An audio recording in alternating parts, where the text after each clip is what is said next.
Hi అండి, ఎలా ఉన్నారు? ఈరోజు నుంచి కార్తీక మాసం స్టార్ట్ అవుతుంది. ఇంకా 1 మంత్ వరకు నా మార్నింగ్ 4 o'clockకే స్టార్ట్ అవుతుంది. మంచిగా ముగ్గంతా పెట్టుకున్నాను. మళ్ళీ స్టార్ట్ అయింది హెవీ రైన్. వర్షం చాలా పడుతుంది. తర్వాత పూజలు చేసుకున్నాను. కార్తీక దీపం పెట్టుకుంటారు కదా, 5 o'clock కన్నా ముందు పెట్టుకుంటే మంచిగా ఫాస్ట్గా వేసి అన్నీ వేసుకుని పెట్టేసరికి ఆ టైం అవుతుంది. కానీ దీపం వేసుకొని దీపం వేసుకుంటే మైండ్ పీస్ఫుల్గా ఉంటుంది. వేదాంత లేచి చేశాడు. నిద్ర లేచి స్ట్రైట్గా వస్తాడు. నేను ఎక్కడున్నానా అని చూసుకుంటా. భలే అనిపిస్తుంది వాడిని అలా చూస్తా అంటే.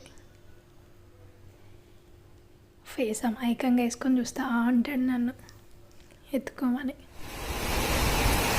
తర్వాత ఇంకా ఫుల్ డే వర్షం చాలా ఎక్కువ పడుతుంది. సాక్షి కూడా స్కూల్ బాగానే వచ్చారు. చాలా ఎక్కువ పడుతుంది.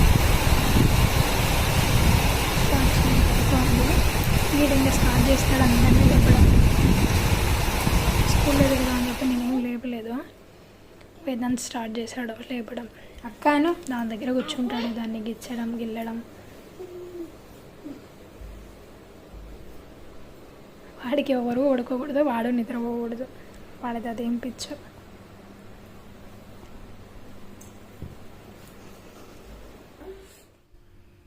బ్రేక్ఫాస్ట్ పూరి ఆలు కర్రీ చేశాను.